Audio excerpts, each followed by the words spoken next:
कर्णेभिः शृणुयाम देवाः भद्रं पश्येमाक्षभिर्यजत्राः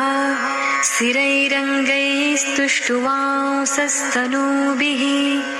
व्यशेम देवहितं यदायुः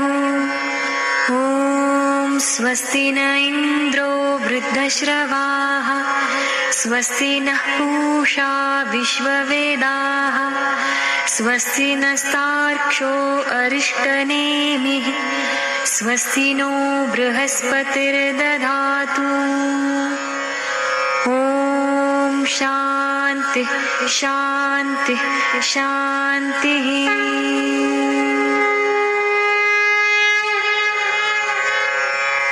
ॐ नमस्ते गणपतये त्वमेव प्रत्यक्षं तत्त्वमसि त्वमेव केवलं कर्तासि त्वमेव केवलं धर्तासि त्वमेव केवलं हर्तासि त्वमेव सर्वं खल्विदं ब्रह्मासि त्वं साक्षादात्मासि नित्यं ऋतं वच्मि सत्यं वच्मि अवत्वं माम् अववक्तारम् अवश्रोतारम् अवदातारम् अवधातारम् अवानुचानमवशिष्यम् अवपश्चात्तात् अवपुरस्तात् अवोत्तरात्तात्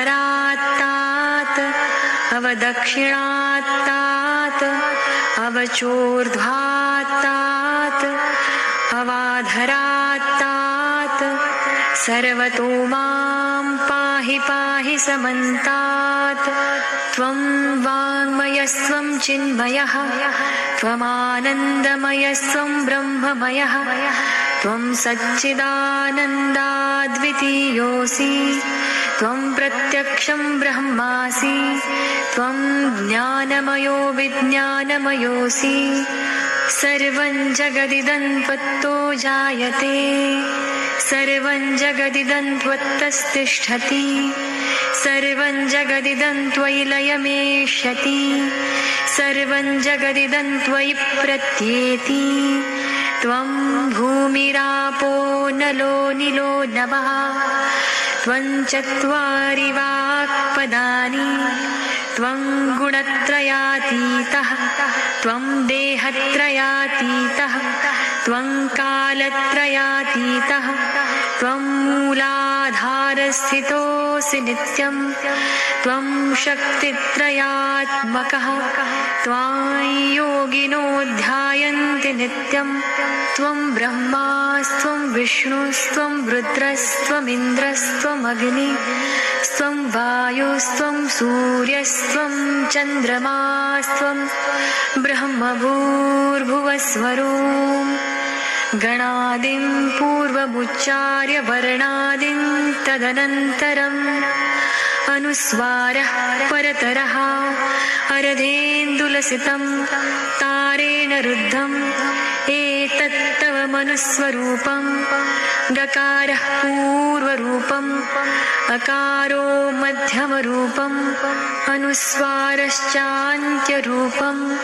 बिन्दुरुत्तररूपम् नादसन्धानं संहिता सन्धिः सैषा गणेशविद्या गणकऋषिः निःसृद्गायत्री छन्दः गणपतिर्देवता ॐ गं गणपतये नमः एकदन्ताय विद्महे वक्रतुण्डाय धीमहि तन्नो दन्तिः प्रचोदयात् एकदन्तं चतुर्हस्तं पाशमङ्कुशधारिणं हृदं च वरदं हस्तैर्बिभ्राणं मूषकध्वजं रक्तल्लम्बोदरं शूर्पकर्णकं रक्तवाससं रक्तगन्धानुलिप्ताङ्गं रक्तपुष्पैः सुपूजितं भक्तानुकम्पिनं देवं जगत्कारणमच्युतम् आविर्भूतं च सृष्ट्यादौ प्रकृते पुरुषात् परं एवं ध्यायति यो नित्यं स योगी योगिनां वरः। नमो व्रातपतये नमो गणपतये नमः प्रमथपतये। नमस्ते स्तुलम्बोदरायैकदन्ताय विघ्ननाशिने शिवसुताय श्रीवरदमूर्तये नमो नमः।